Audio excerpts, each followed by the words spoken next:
In the heat of battle, when bullets whistle through the air and lives hang by a thread, age becomes meaningless. What matters is precision, courage, and the ability to make impossible shots when everything depends on it. This is the story of someone who proved that heroes come in the most unexpected forms, and that sometimes the most devastating weapon on a battlefield isn't the biggest gun or the strongest soldier. It's the quiet determination of someone who refuses to let evil win, one perfectly placed shot at a time. When the call came over the radio asking about a young combatant, nobody expected what happened next.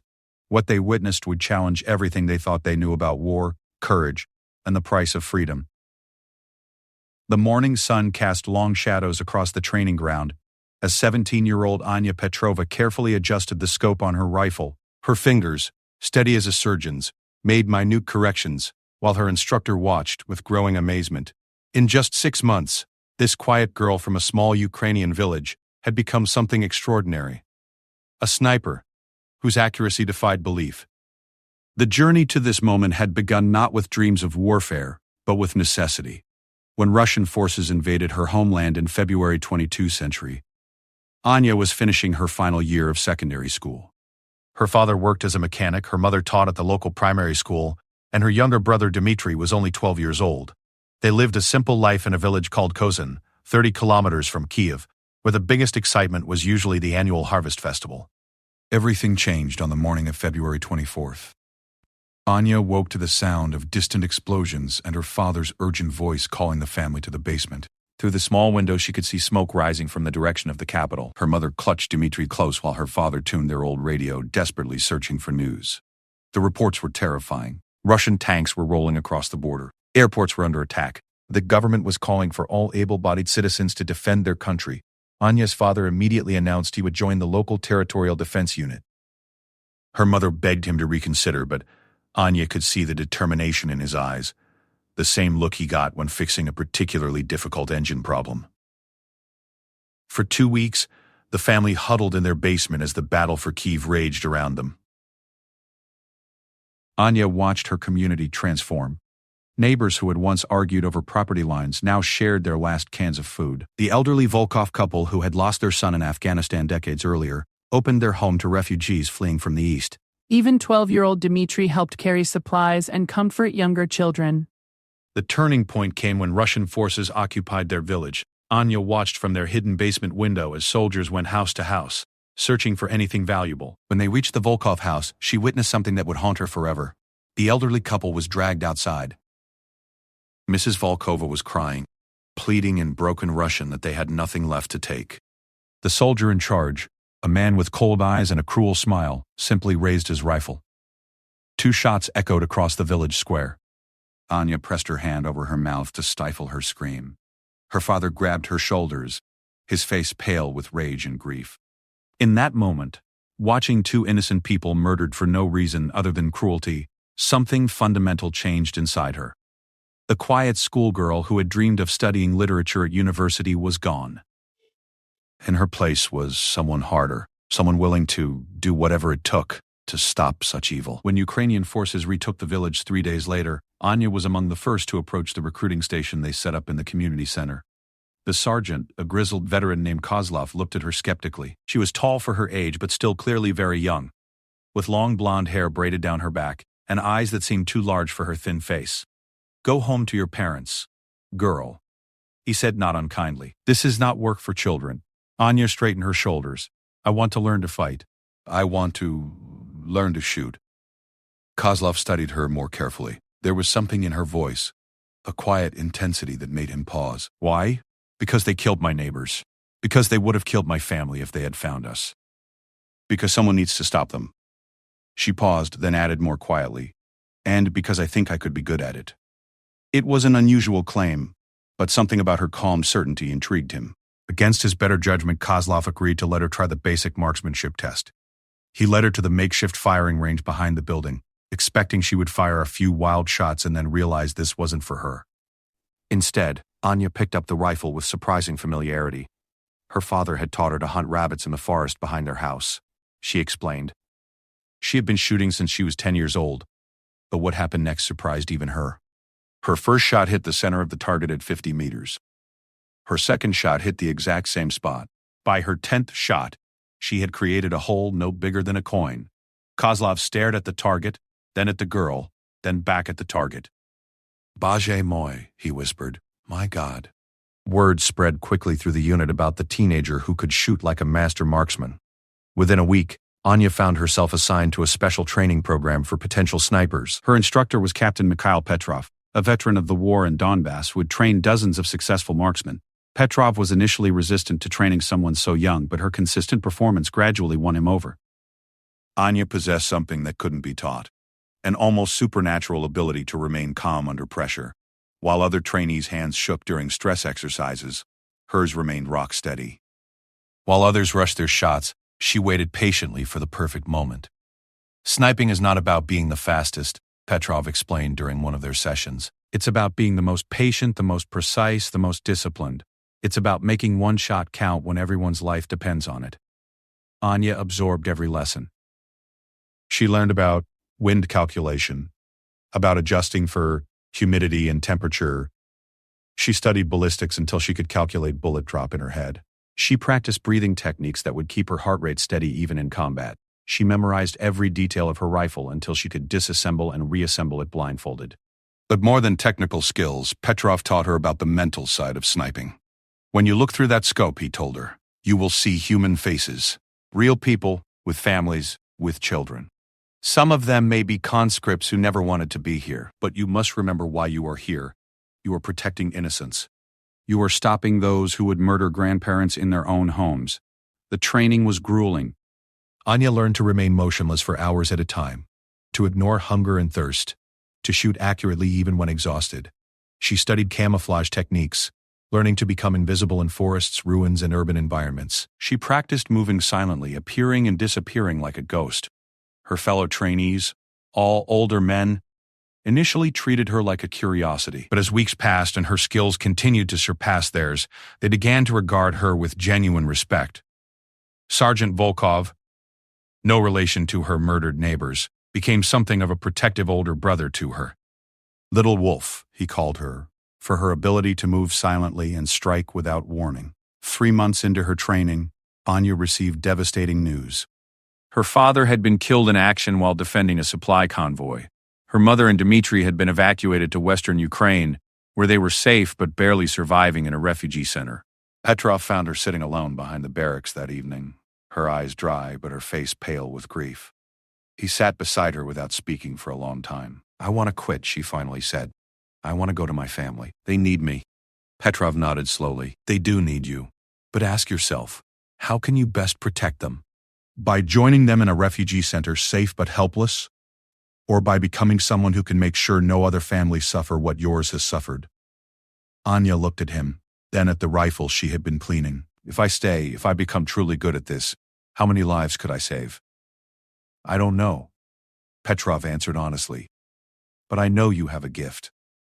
And I know that gifts like yours can change the course of battles." That night, Anya made her choice. She would complete her training. She would become the weapon her country needed. And she would make sure that no more grandparents died in village squares, no more fathers died protecting supply convoys. By the end of her training period, Anya had set records that astounded her instructors. She could hit targets at distances that challenged even veteran snipers. More importantly, she had developed the mental discipline and tactical thinking that separated true snipers from mere marksmen. Captain Petrov submitted his final evaluation with a heavy heart, knowing he was sending someone barely out of childhood into the hell of combat. But his recommendation was unequivocal. Anya Petrova was ready for deployment. The war was about to meet its youngest and most deadly combatant. The abandoned apartment building stood like a broken tooth against the gray September sky. 4 stories of concrete and shattered glass, it overlooked a strategic crossroads that Russian forces used to move supplies to their forward positions. For 3 days, Anya had been studying this building, memorizing every window, every shadow, every possible approach. Now as she climbed silently up the debris-filled staircase to the 3rd floor, her heart hammered against her ribs. This was her first real mission, her first time hunting human beings instead of paper targets. Her spotter, Corporal Yegor Kovalenko, moved behind her like a shadow. Yegor was 28, a veteran who had survived 2 years of fighting in Donbass. He had been skeptical about being assigned to work with a teenager until he saw her shoot. They reached their predetermined position, a window facing southeast with a clear view of the crossroads below. Anya immediately began setting up her rifle, a customized Z-Briar Z-008, while Yegor unpacked his spotting scope and communication equipment. The routine was so familiar now it felt like breathing. Range to primary intersection? Anya whispered. 437 meters. Yegor replied after a moment with his rangefinder. Wind speed approximately 8 kilometers per hour, coming from the northwest. Anya made subtle adjustments to her scope, her movements precise and economical. Through the magnified lens she could see the crossroads clearly, empty now, but intelligence suggested a supply convoy would pass through within the hour. The waiting began. This was perhaps the hardest part of being a sniper, the long hours of absolute stillness, watching, waiting for the perfect moment. Anya had learned to enter an almost meditative state during these periods, her breathing slow and controlled. Her mind calm but alert. She thought about her training, about Captain Petrov's lessons, about the faces of Mr. and Mrs. Reishi. Volkov. 43 minutes later, Yegor touched her shoulder gently. Movement from the east. Through her scope, Anya could see vehicles approaching. 2 trucks escorted by an armored personnel carrier. Standard supply convoy formation. As they drew closer, she could make out individual figures. Soldiers riding in the truck beds. A machine gunner in the APC's cupola. Officers in the lead vehicle's cab. Primary target will be the machine gunner, Yegor whispered. He's the main threat if our position is compromised. Second priority, the officer in the passenger seat of the lead truck. Anya tracked the convoy's progress, her crosshairs following the machine gunner. He was young, probably not much older than she was, with dark hair and a cigarette dangling from his lips. For a moment she could almost imagine him as a classmate from her old school. Then she remembered Mrs. Volkova's terrified face. The convoy stopped at the intersection, just as intelligence had predicted. The soldiers were conducting a routine security check, scanning the surrounding buildings for threats. The machine gunner swiveled his weapon slowly, searching windows and rooftops. Range 435 meters, Yegor breathed. Wind unchanged, green light. Anya's breathing slowed further. Her heartbeat, which had been racing with adrenaline, suddenly seemed to quiet. The world narrowed to the view through her scope. She could see individual details now. The machine gunner's cigarette ash falling as he turned his head. The way the sunlight caught the metal of his weapon. Steady, she whispered to herself. The same word Captain Petrov had repeated during countless training sessions. She took a deep breath, released half of it, and held. Her finger found the trigger, applying the gentlest pressure. The rifle fired with a sharp crack that echoed off the surrounding buildings. Through her scope, Anya watched the machine gunner slump forward, clean hit. The other soldiers immediately began shouting and scrambling for cover, but they weren't sure where the shot had come from. Second target, Yegor urged, but the officer had already jumped from the truck and taken cover behind the engine block. Anya waited, her scope trained on the vehicle. Patience was everything. Rushing led to missed shots and compromised positions. 2 minutes passed. 3, 2. Then the officer made a mistake. He leaned out to shout orders at his men, exposing his upper torso for just a moment. Anya's second shot took him in the center of the chest. The remaining soldiers panicked. Without leadership and heavy weapon support, they abandoned their vehicles and retreated on foot. The convoy that was supposed to deliver ammunition and supplies to forward positions would never reach its destination. Time to move, Yegor said, already packing his equipment. Standard procedure was to relocate immediately after engaging targets. Enemy forces would respond quickly, and staying in one position was suicide. They slipped out of the building through a pre-planned escape route, moving through basements and underground tunnels that connected several blocks of the ruined city. Only when they reached their safe house did Anya finally allow herself to process what had just happened. She had killed 2 human beings. 2 people who had families, friends, lives that were now ended because of her actions. The weight of it hit her suddenly, and she found herself sitting heavily on a broken chair, her hands shaking for the first time all day. Yegor noticed her distress. The first time is always the hardest, he said quietly. It never becomes easy, and it shouldn't. The day it becomes easy is the day you stop being human. How do you live with it? Anya asked. By remembering why we do it. By remembering that every enemy soldier we stop here is one who won't murder civilians in the next village. By remembering that our families sleep safer tonight because of what we did today. Over the following weeks, Anya's reputation began to grow. Word spread through the military of a teenage sniper who never missed, who could eliminate targets at impossible distances, who seemed to vanish into thin air after each engagement. Other snipers started seeking her out, wanting to learn from her techniques. Officers began requesting her specifically for high-priority missions. Her second mission came just 5 days later. A Russian artillery observer had been directing devastating fire onto civilian neighborhoods from a bell tower in occupied territory. Multiple attempts to eliminate him had failed. He was well protected and extremely cautious. Anya and Yegor were tasked with what many considered an impossible shot. The bell tower was 760 meters away, across a river and up a steep hill. The wind was gusty and unpredictable. The target only appeared for brief moments, never in the same window twice. Previous snipers had taken shots and missed, alerting the observer to the danger. Anya spent 2 full days studying the tower, mapping the observer's patterns, calculating wind drift at different times of day. She realized that he had a routine. Every morning at exactly 0847, he would appear in the north-facing window to coordinate with forward artillery units. The window was small, the exposure time was brief, but there was a pattern. On the third morning, she was in position with her rifle before dawn. The distance required her to aim nearly 2 feet above the target to compensate for bullet drop. The crosswind would push her shot left by almost a meter.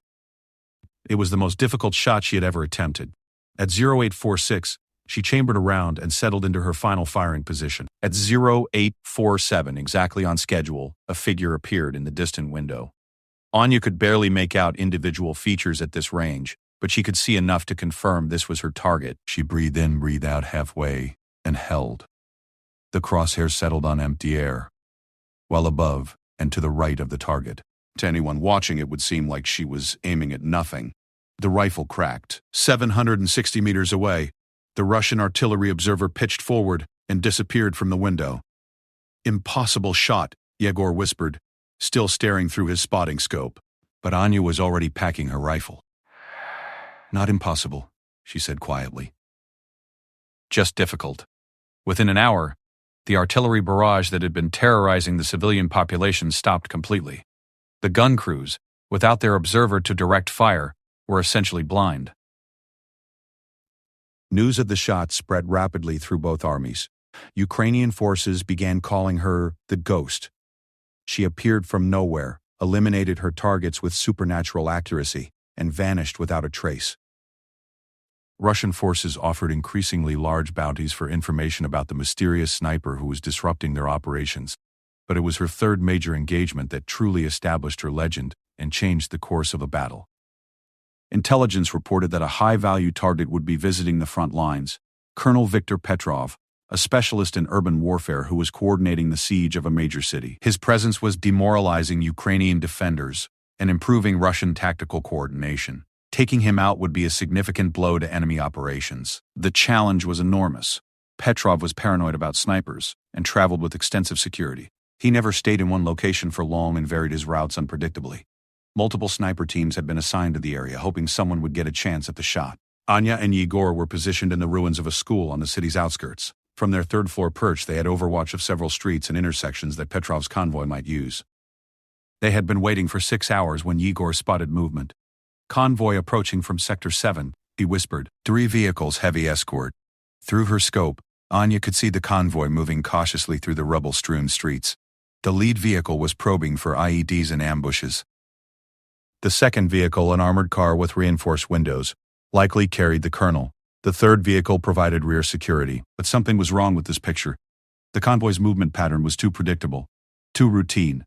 After 6 hours of studying Russian tactics, Anya had developed an intuition for their methods. "It's a decoy," she said suddenly. Yegor looked at her sharply. "How can you tell?"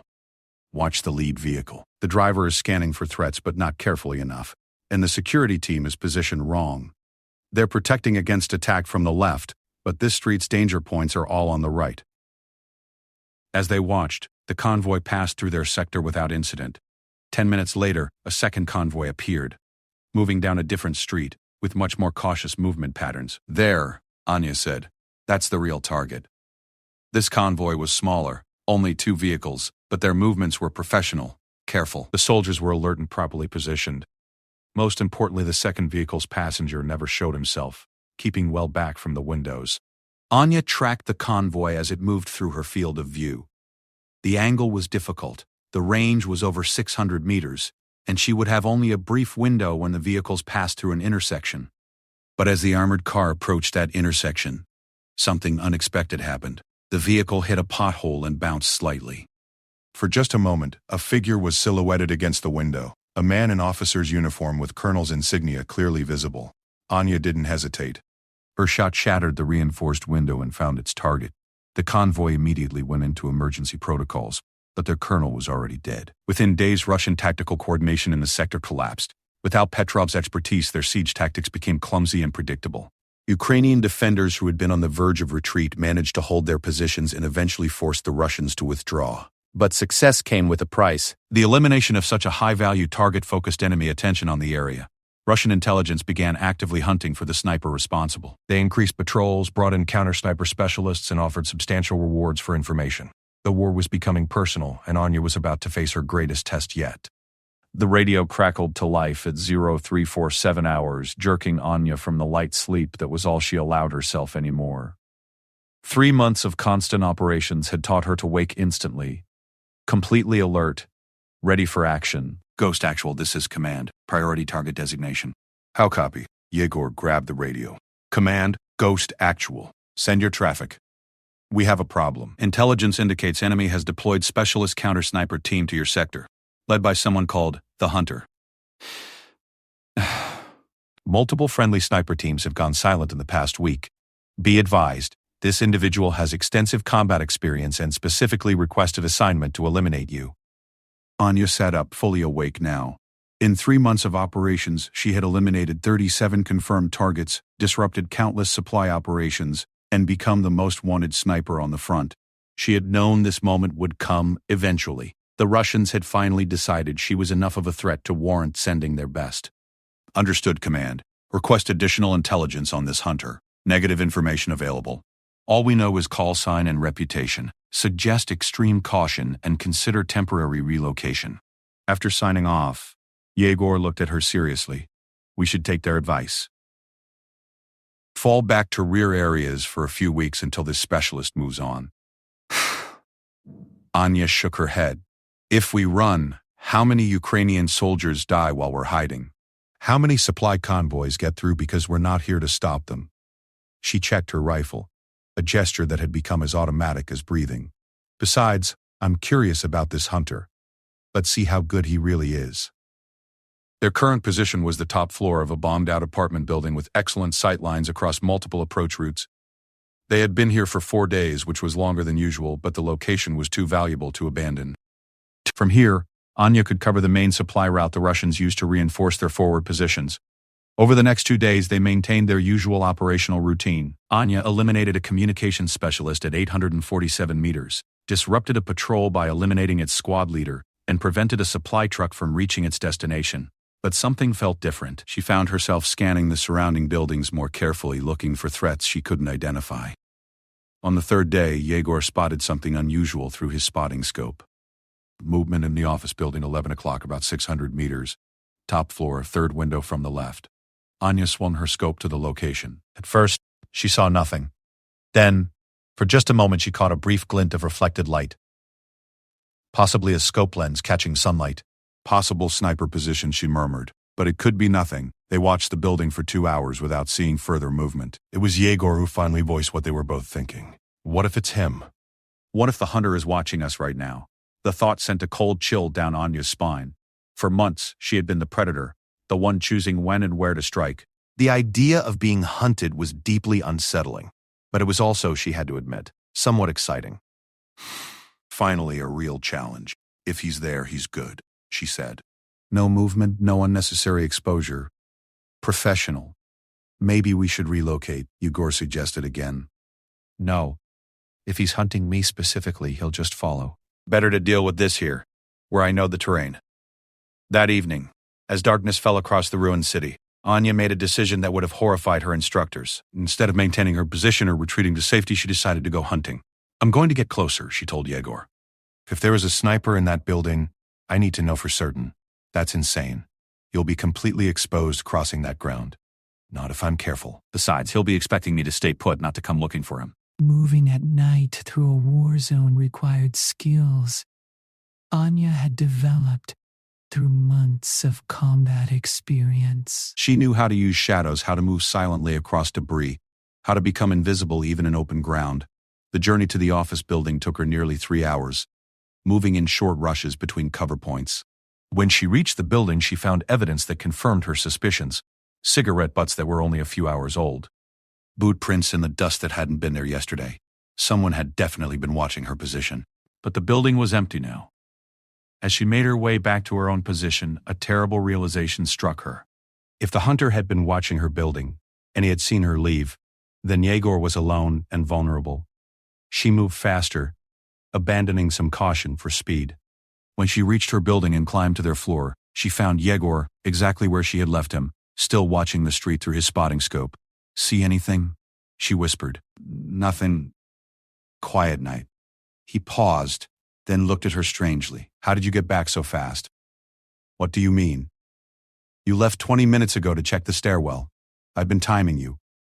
Anya's blood turned to ice. "Yegor, I've been gone for over 3 hours." They stared at each other in the darkness. If Yegor thought she had only left 20 minutes ago, and she had actually been gone for hours, then someone else had been in this room. Someone who looked enough like her in the darkness to fool her spotter. "Where's my rifle?" Anya asked, though she could already see the empty spot where she had left it. The voice spoke from the shadows behind them, calm and professionally polite. "I have it. Please don't move." They turned slowly to see a figure emerging from the corner where their equipment was stored. He was wearing Ukrainian camouflage, but something about his gear was subtly wrong. The pattern was slightly off. The equipment was Russian-made. He was holding Anya's rifle with casual familiarity. "You are the ghost," he said in accented English. "Younger than I expected. And you're the hunter," Anya replied, her mind racing through possible escape options. There weren't many. Viktor Kozlov, formerly of the 3rd Separate Spetsnaz Regiment, currently freelancing. He smiled, but it didn't reach his eyes. "I have been tracking you for a week. Very impressive work, by the way. 37 confirmed kills, including several extremely difficult shots. Your elimination of Colonel Petrov was particularly well executed." "Thank you," Anya said dryly. "Professional courtesy is always appreciated." Kozlov laughed. "I like you. In different circumstances, I might have offered to train you myself. You have natural talent that is quite rare. But these aren't different circumstances. No, they are not."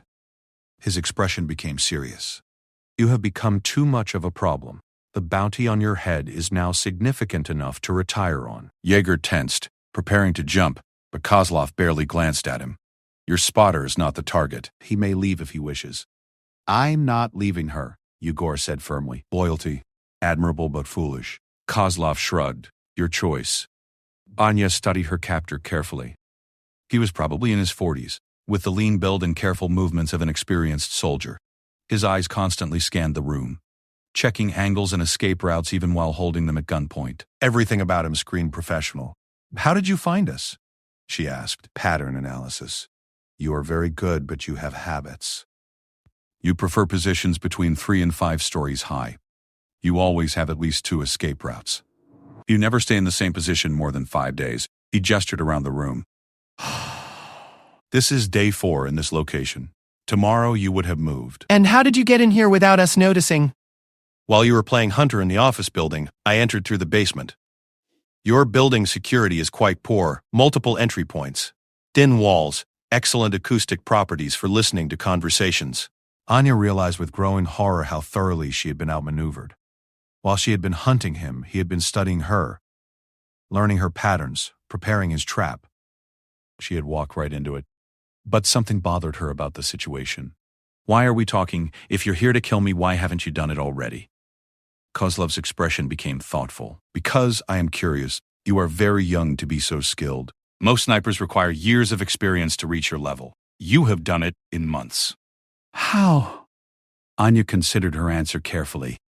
Every second of conversation was a second where something might change, where an opportunity might present itself.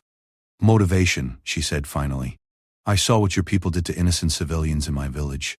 That gave me clarity of purpose." "My people?" Kozlov looked genuinely puzzled. "I am not Russian. I am Ukrainian like you." The words hit Anya like a physical blow. "That's impossible." I was born in Donetsk. I served in the Ukrainian military for 15 years before the war in the East began. When my unit was disbanded in 2015, I became a private contractor. I work for whoever pays best. He shrugged. War is my business. Politics are irrelevant. You're fighting for the people who invaded your own country. I am fighting for money. The Russians pay better than anyone else at the moment. His tone was matter of fact, as if discussing the weather. Anya stared at him in disgust. You're a traitor. I am a professional. There is a difference. No, there isn't. Not when children are dying. For the first time, Kozlov's expression flickered with something that might have been emotion. Children have always died in wars. This is nothing new. It should be new to you.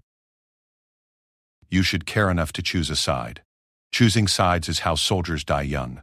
Staying neutral is how they grow old. The conversation was interrupted by a distant sound, vehicles approaching from the east. Kozlov tensed, moving to the window while keeping his weapon trained on them. Your friends? Anya asked. No, too many vehicles, wrong approach route. He frowned, listening carefully. This sounds like a Ukrainian patrol. Through the window they could see lights moving through the streets below. Definitely a military convoy, and definitely heading in their direction. Someone had reported the presence of snipers in the area. Kozlov faced a dilemma. He couldn't safely extract from the building with a full Ukrainian patrol surrounding it, but he also couldn't maintain control of 2 prisoners while dealing with an external threat. Anya saw the indecision in his eyes and made her move. She dove toward him just as Yegor attacked from the other direction. Kozlov was skilled enough to avoid being overwhelmed, but the distraction was sufficient for Anya to grab a grenade from his tactical vest. Everyone stops moving right now, she said, holding the grenade with the pin already pulled, her thumb the only thing preventing detonation. Including you, Hunter. Kozlov froze, recognizing that any sudden movement might cause her to release the lever. You are bluffing. You would die too, maybe. But you would definitely die, and I'd take that trade. Anya's voice was calm, but her eyes blazed with determination. Drop the rifle. For a moment they stared at each other, professional killers evaluating each other's resolve. Finally, Kozlov smiled slightly and placed her rifle on the floor. Well played, he said. Perhaps I underestimated your willingness to die for your cause. You underestimated everything about me. Anya kicked her rifle toward Yegor while maintaining her grip on the grenade. The difference between us is that I'm fighting for something I believe in. You're just fighting for money. The sound of boots in the stairwell was getting closer. The Ukrainian patrol would be here within minutes. What happens now? Kozlov asked.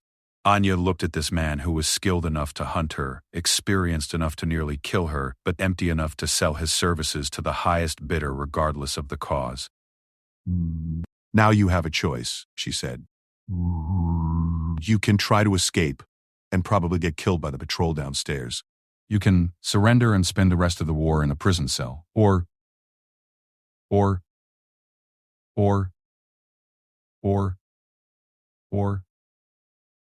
you can remember that you're Ukrainian. You can remember that there are things worth fighting for besides money. You can pick a side that matters. Kozlov studied her face in the dim light filtering through the broken windows. Outside, the patrol was securing the building's perimeter. There was nowhere to run. You think I can just switch sides? After what I have done, I think redemption is always possible for people who want it badly enough. But you have to want it. The sound of footsteps reached their floor. Ukrainian voices echoed in the hallway as soldiers cleared rooms one by one. In the end, Viktor Kozlov made his choice not because of money or tactics or professional considerations, but because a teenage girl with a grenade in her hand reminded him of something he had forgotten, that some things are worth dying for. When the Ukrainian soldiers burst into the room, they found 2 snipers and 1 former enemy contractor who had just volunteered to use his skills for a cause bigger than himself. 6 months later, Anya Petrova had become the most decorated sniper in Ukrainian military history. Her final tally would be confirmed at 87 enemy combatants eliminated, including 12 high-value targets whose deaths significantly impacted Russian operations. But perhaps more importantly, she had proven that heroes come in all ages, that courage can emerge from the most unlikely places, and that sometimes the most powerful weapon on a battlefield isn't a rifle or a tank or a missile. Sometimes it's the unbreakable determination of someone who refuses to let evil win. One precise shot at a time. The war would continue, but thanks to a young woman who answered a call to defend her homeland, The outcome was never really in doubt. When the final history of the conflict was written, they would remember many heroes, but none quite like the teenager they called the Ghost, who proved that size and age mean nothing when the cause is just, and the aim is true.